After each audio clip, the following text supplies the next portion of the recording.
कहना मुश्किल है, क्योंकि हमें लोगों की मंशा के बारे में पता नहीं लगता है। अब ऐसा ही एक आर्टिकल पब्लिश हुआ है कि क्या इंडिया में वुमेन ऑनलाइन सेफ फील कर सकती है। लेकिन इस आर्टिकल को हम थोड़ा ब्रॉड डायमेंशन में कवर करेंगे, जहां पर हमारा फोकस रहेगा फ्रॉम चाइल्डहुड टिल एल्डरली।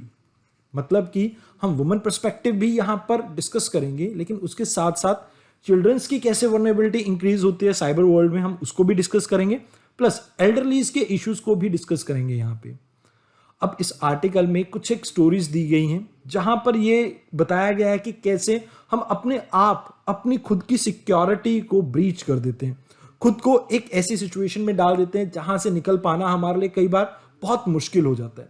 जैसे आप इस आर्टिकल को देखिए, एक यंग गर्ल को कोई ब्लैकमेल कर रहा है। अब इस दूसरे आर्टिकल में एक फेसबुक फ्रेंड की बात की गई है जिसके साथ इंटीमेट पिक्चर्स शेयर की गई थी, और बाद में वो रेंसम के लिए कॉल करने लग गया, मतलब पैसों के लिए कॉल करने लग गया। अब इन दोनों ही सिचुएशन में गलती हमसे हुई है, और प्रॉब्लम ये आती है कि जब हम गलती कमिट कर देते हैं, कई बार हम अपने पेरेंट्स से इसके बारे में बात नहीं कर पाते हैं, और इसकी वजह से प्रॉब्लम और ज़्यादा बढ़ जाती है। अब यहाँ पर जो ये स्टोरी है इस आर्टिकल में डिस्कस की गई है अबाउट द बेंगलुरु गर्ल, इन्होंने भी एक ऐसी ही गलती की थी कि लाइक किसी से फेसबुक पे दोस्ती हुई, उसके ऊपर इतना ज़्यादा ट्रस्ट कर दिया कि अपनी इंटीमेट पिक्चर्स शेयर कर दी। बाद में उस पर्सन के साथ जब रिलेशनशिप खराब हुए तो उस पर्सन ने इन्हें ब्लैकमेल करना स्टार्ट कर दिया। तो कुछ ऐसी स्टोरीज आप आए दिन न्यूज़पेपर में पढ़ते हैं। ऑल्दो ये आर्टिकल बहुत फैबुलस है, बट हम कोशिश करेंगे अपने यूपीएससी एग्जाम के अकॉर्डिंगली इस आर्टिकल को डिस्कस करें, जहां पर ये आर्टिकल आपके जीएस पेपर 1 में हेल्प कर सकता है, सोसाइटी पोर्शन में।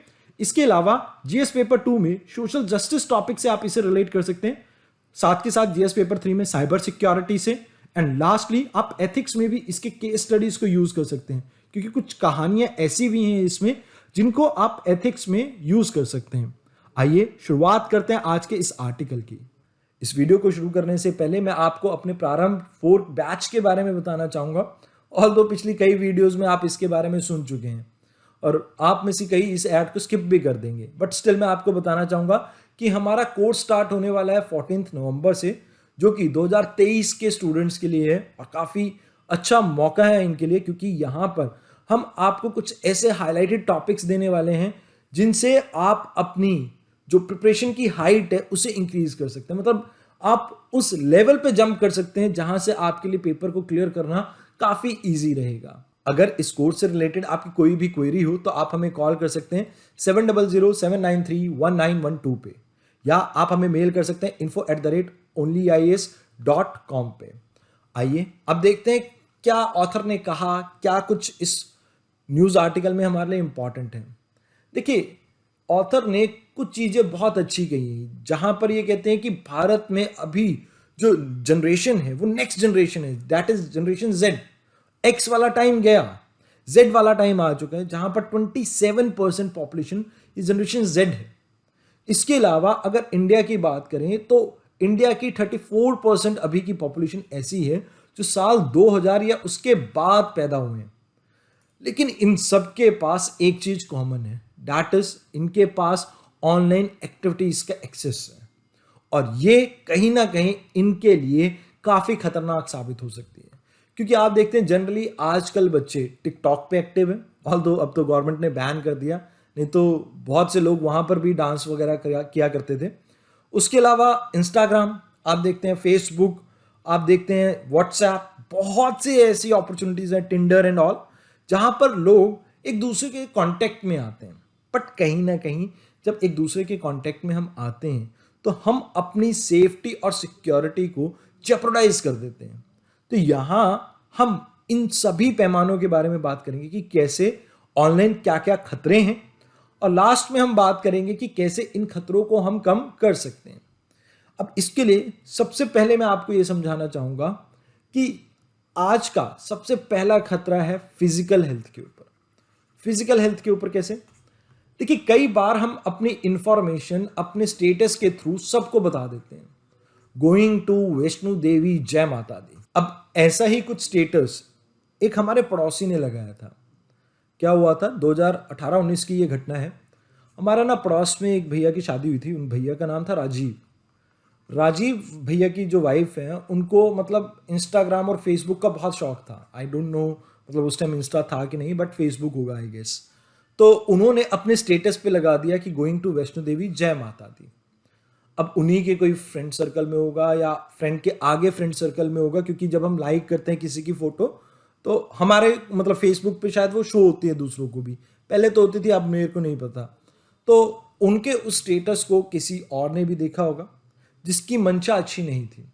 अब क्योंकि इनकी रिसेंटली शादी हुई थी तो जितना भी गोल्ड शादी में आया था वो उनके घर पे ही था। मतलब उनको वो मौका नहीं मिला कि वो बैंक में जाकर उसे रखें या अपने मतलब मत्था टेकने वैष्णो देवी चले गए पूरी फैमिली। अब वहाँ पर हुआ ये कि चोर इनके घर में आता है।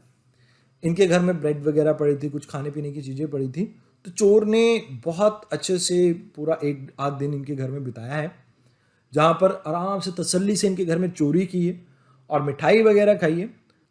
अब जाते हुए चोर ने इनके लिए एक मैसेज छोड़ा, जहाँ पर चोर ने ये कहा कि मिठाई बहुत बढ़िया थी, जय माता दी। अब यहाँ पर हमें क्या पता लगता है, कई बार हम चाहते हुए ना चाहते हुए भी अपनी सारी एक्टिविटीज जब ऑनलाइन डालते हैं तो इससे प्रॉब्लम ये आ जाती है कि भैया लोगों की मंशा का हमें नहीं पता, और लोग कब हमें कहाँ हानि पहुंचाना चाहते हैं, कब हमारे ऊपर अटैक करना चाहते हैं, हम उसे भी नहीं जानते। तो यहाँ इस तरह से लोग अपनी सिक्योरिटी या सेफ्टी को कॉम्प्रोमाइज कर देते हैं। This is the one of the instance. ऐसी और भी बहुत सी घटनाएं आपको देखने को मिलती हैं, जैसे कई बार कई फैमिलीज के मर्डर प्लान किए जाते हैं अकॉर्डिंग टू द जो वो फेसबुक या स्नैपचैट पे चीज़ें डालते हैं उसके अकॉर्डिंगली। और कई बार लोग फेमस हो जाते हैं तो इस चीज़ का गलत फ़ायदा भी उठाते हैं। बट स्टिल अभी हम बात कर रहे हैं कि फिजिकल स्फेयर पे ये हमें प्रॉब्लम आती है। अब एक और यहाँ पर घटना के बारे में बात किया गया है जहाँ पर मैं आपको बता रहा हूँ कि माफिया इस चीज़ को यूज़ करती है। एक तो आपने शायद डार्क वेब के बारे में या डार्क नेट के बारे में सुना होगा। क्या है ये डार्क नेट? देखिए, ये कुछ ऐसे नेटवर्क्स हैं जिनको लाइक गवर्नमेंट्स अपने इंक्रिप्टेड मैसेज वगैरह भेजने को भी यूज़ करते हैं, और इन्हीं का इस्तेमाल माफिया भी करती हैं। अब यहाँ पर किसी भी तरह की स्मगलिंग हो या माफिया किसी भी तरह का अपना काम करना चाहता हो, जैसे ड्रग्स को बेचने का काम, तो वो सब चीज़ें यहाँ से होती है डार्क नेट और डार्क वेब के थ्रू। तो आपको ये समझना होगा कि इंटरनेट के थ्रू कई बार इंसान इनके टच में भी आ जाता है। अब इसके बारे में अगर आप नहीं भी जानते तो कोई बात नहीं, आप एक बार गूगल सर्च कर लेना, आपको पता लग जाएगा कि like if we talk about कि internet this is the tip of like iceberg. जैसे ये पूरा मान लो आइसबर्ग है, तो ये सिर्फ 1% को रिप्रेजेंट करता है internet. Dark net and dark web represent 99% of it. जैसे गवर्नमेंट का कोई भी इंपॉर्टेंट डाटा है तो वो यहीं नीचे डार्क वेब और डार्क नेट की कैटेगरी में आता है। इसके अलावा आप कई बार सीक्रेट एजेंसीज को देखते हैं, इन्हीं के थ्रू अपने जो आप ये कह सकते हैं कि मुखबिर हैं उनके साथ इंफॉर्मेशन शेयर करती है। देखो, ये तो आपको समझ में आ गया कि डार्क नेट और डार्क वेब होता क्या है।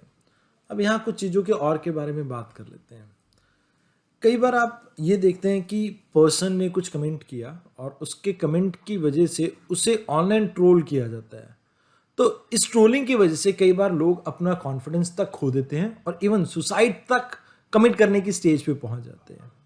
तो ये तीसरा ऐसा रीज़न है जिसकी वजह से आप अनसेफ फील करते हैं इन दी साइबर वर्ल्ड। अब रीज़न फॉर अनसेफ पहले में हमने डिस्कस किया था फिजिकल पॉइंट ऑफ व्यू से, जहाँ पर लोग आपके स्टेटस वगैरह के कारण आपकी एक्टिविटीज़ को ट्रैक कर सकते हैं, जहाँ वो फिजिकली हार्म कर सकते हैं आपको वो। सेकंड, कुछ एंटी सोशल एलिमेंट्स जो माफिया वगैरह होते हैं वो एंटी नेशनल एक्टिविटीज़ या आप ये कह सकते हैं लोगों को हार्म पहुंचाने के लिए इसका इस्तेमाल करते हैं, कई बार स्मगलिंग के लिए इस्तेमाल करते हैं। तो वो माफिया वाला यहाँ पर वो आ गया पॉइंट। देन थर्ड, ट्रोलिंग वाला आ गया। फोर्थ काफ़ी मतलब इंटरेस्टिंग है, इंटरेस्टिंग इन द सेंस कि लोग जानते हैं बट स्टिल ये गलतियाँ कई बार कमिट करते हैं। कई बार हम अपनी जो प्रोफाइल्स हैं इन्हें ओपन छोड़ देते हैं। अब प्रोफाइल ओपन छोड़ने की वजह से क्या होता है कि आपकी जो फोटोज़ हैं उन फोटोज़ को कोई भी एक्सेस कर सकता है। अब इन फोटोज़ का कई बार गलत इस्तेमाल भी होता है, कई बार दोस्त ही आपका मीम बनाने के लिए इसका इस्तेमाल कर लेते हैं। बट चलो, दोस्त वगैरह करते हैं तो वो कोई बड़ी बात नहीं है, वो मीम ही है। बट कई बार लड़कियों के साथ इसमें बहुत गलत भी हो जाता है। कैसे? इनकी फोटोज का इस्तेमाल किया जाता है पॉर्न साइट्स पे, और यहां पर उनकी इमेज को कहीं ना कहीं धुलमिल किया जाता है। अब ऐसे ही एक एग्जांपल देख सकते हो आप बुली बाई ऐप का, जहां पर कुछ सर्टेन सेक्शन ऑफ सोसाइटी की फीमेल्स को टारगेट किया गया। तो यहां पर आपको याद रखना है कि जो प्रोफाइल इमेजेस वगैरह होते हैं, या आप अपनी जो इमेजेस वगैरह अपलोड करते हैं इंटरनेट पे, दैट इज नॉट सेफ। कहीं ना कहीं आपको बहुत डीप ट्रबल में डाल सकती हैं ये। इसके अलावा ब्लैकमेलिंग तो मैं आपको स्टार्टिंग में ही बता चुका हूँ वो स्टोरी में। देन स्टॉकिंग होती है। अब कई बार ऐसा होता है ना कि कोई लड़के को लड़की पसंद आ जाती है। अब जब वो लड़की पसंद आ जाती है तो उसकी प्रोफाइल वगैरह चेक करने लग जाता है। अब ऐसे ही मैं आपको एक एग्जांपल देता हूँ। ऑफलाइन हमारे एक इंस्टीट्यूट की ही बात है, जहाँ पर एक लड़के ने एक लड़की को परेशान किया। मैं नाम किसी का भी नहीं लूँगा। वो लड़का कहता है कि लड़की मुझे देखती थी, उसके बाद उसने हर पॉसिबल जगह पे, चाहे फ़ोन नंबर हो, चाहे गूगल पे का वो जो चैट हो, चाहे व्हाट्सएप हो, इंस्टा हो, उस लड़की को हर जगह पे स्टॉक किया। But this is wrong. मैं आपको यहाँ पर ये कहना चाहूँगा कि अगर कोई आपको पसंद करता है, आप अप्रोच करते हैं, एक बार ही उसने रिजेक्ट कर दिया, तो रिस्पेक्ट हिज और her sentiment. Don't go on stalking और बुलिंग एनी पर्सन।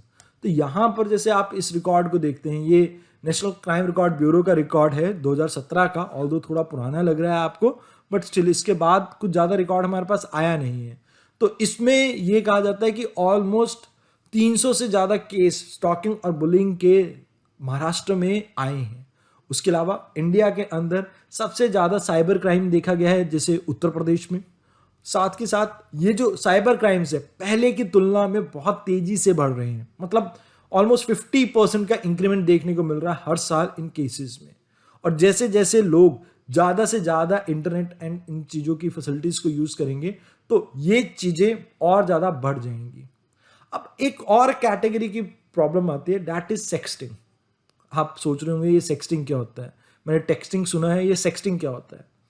अब आजकल प्यार के पैमाने जो चेंज हो चुके हैं, तो कई बार इंटीमेट चैट्स की जाती हैं दो अडल्ट्स के बीच में और टीनेजर्स के बीच में भी, but they do not know. But digital world में इस चीज़ की प्रिवेसी नहीं है, और कई बार आप सामने वाले की मंशा को भी जज नहीं कर सकते हैं।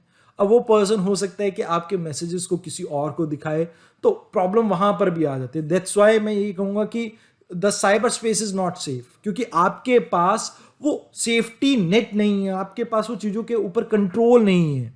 तो दैट्स वाई ये एक प्रॉब्लम है स्कूल्स के बच्चों में खासकर। आजकल ये नया नया क्रेज है, एंड दैट्स वाई। और कई बार ऐसी सेक्सटिंग के दौरान इंटीमेट फोटोज भी शेयर की जाती हैं, और जिसके बाद ब्लैकमेलिंग जैसी चीज़ें होती हैं, और कई बार बंदा गलत सिचुएशन में भी फंस जाता है। देन इसी में एक चीज़ मैं आपकी और ऐड करना चाहूँगा, लाइक जो है फ़ोन कॉल्स पे फ्रॉड। अब साइबर स्पेस में ही आ जाता है। कई बार क्या होता है कि आपके पास एक कॉल आती है कि मैं XYZ बैंक से बात कर रहा हूँ और मैं आपकी हेल्प के लिए फ़ोन किया है। क्या है कि बैंक आपका खाता बंद करने वाला है, बिकॉज आपके कुछ डॉक्यूमेंट्स रिक्वायर्ड थे, आपने जमा नहीं करवाए हैं। अगर आप आज शाम तक इन डॉक्यूमेंट्स को जमा नहीं करवाएंगे, आपका खाता बंद कर दिया जाएगा। अब जनरली यहाँ पर टारगेट किया जाता है एल्डरलीज को, बिकॉज इनके लिए बाहर जाना थोड़ा मुश्किल रहता है। अब जैसे ही ये कॉल आती है, एल्डरलीज पैनिक कर जाते हैं, बिकॉज इन्हें इस चीज़ के बारे में ज़्यादा नॉलेज तो होती नहीं। अब नॉलेज नहीं है तो इसके बाद ये पैनिक होते हैं। अब पैनिक होने के बाद ये होता है कि ये अपनी इंपॉर्टेंट डिटेल्स जैसे बैंक डिटेल्स एंड ऑल ये शेयर कर देते हैं इन कॉलर्स के साथ, और इसके बाद इनके साथ फ्रॉड होता है कि इनके खाते में से पैसे निकाल लिए गए। और ऐसे फ्रॉड आप हर रोज सुनते हैं। जैसे ये आप आर्टिकल देखिए, यहाँ पर कई ऐसे केसेस के बारे में बात की गई है। तो ये आम तौर पे चौथा या पांचवा पॉइंट है जिसमें आप ये देखते हैं कि cyber space is not safe. उसके अलावा इस आर्टिकल में और भी चीज़ों के बारे में बात की गई है।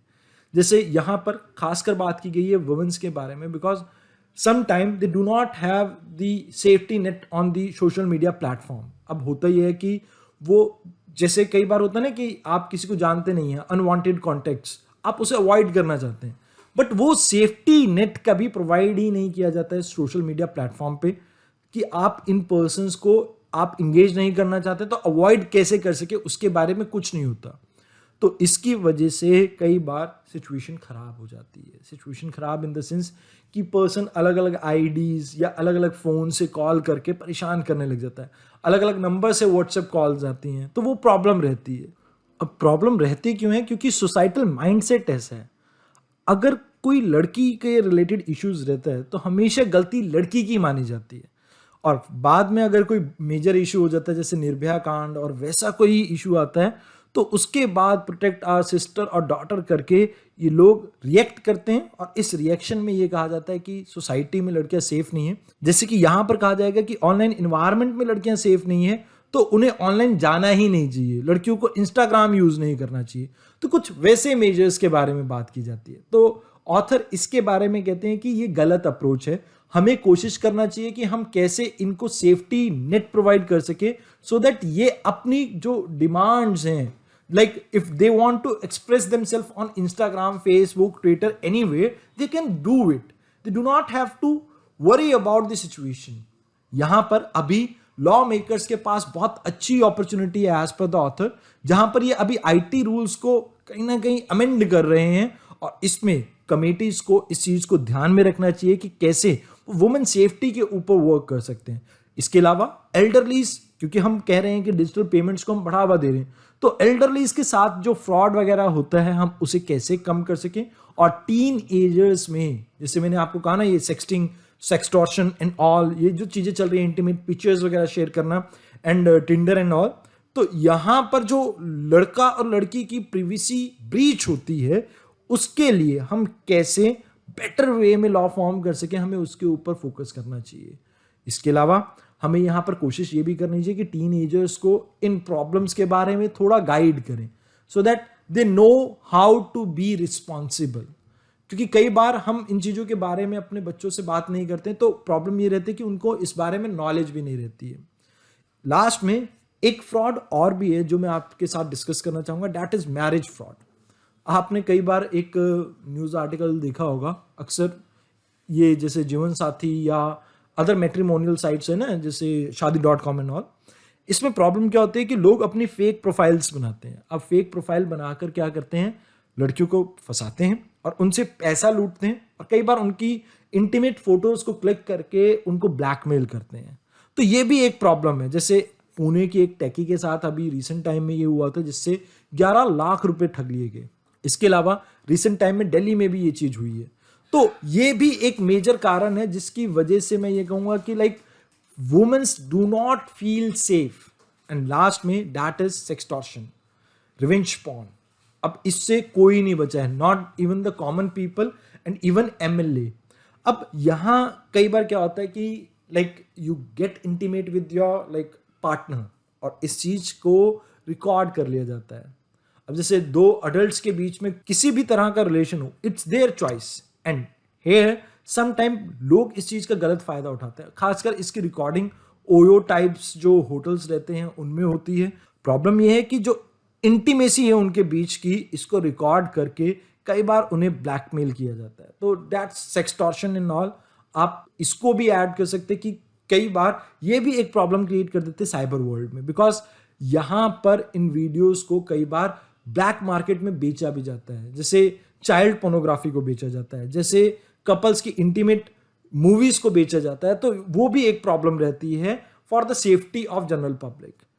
तो आज के इस आर्टिकल में इतना ही। इसके सोल्यूशन के तौर पे मैं आपको ये बताना चाहूंगा कि लाइक आईटी एक्ट को हम अभी अमेंड कर रहे हैं, तो उसमें हम चेंजेस ला सकते हैं। We can create awareness about such things in the children and as well as in the adults. साथ के साथ हम लोगों में साइबर सेफ्टी को लेके लाइक कई बार मालवेयर और कई बार जैसे इंटरनेट के थ्रू कई ऐसी एक्टिविटीज परफॉर्म की जाती है जिससे उनकी पर्सनल इंफॉर्मेशन को एक्सट्रैक्ट किया जाता है। तो उसके लिए एंटीवायरस एंड ऑल इनको प्रमोट कर सकते हैं हम। लास्ट में मैं ये कहना चाहूंगा कि जो पुलिस है उसको भी इस अकॉर्डिंगली हमें अपग्रेड करने की जरूरत है, क्योंकि वो ओल्ड स्कूल पुलिसिंग यहाँ पर नहीं चलती। आज की डेट में जो साइबर वर्ल्ड है उसके रिगार्डिंग पुलिस को हमें फॉर्मल ट्रेनिंग देनी चाहिए और उन्हें भी अवेयर करना चाहिए। तो दैट्स इट। आज के इस लेक्चर में इतना ही। धन्यवाद।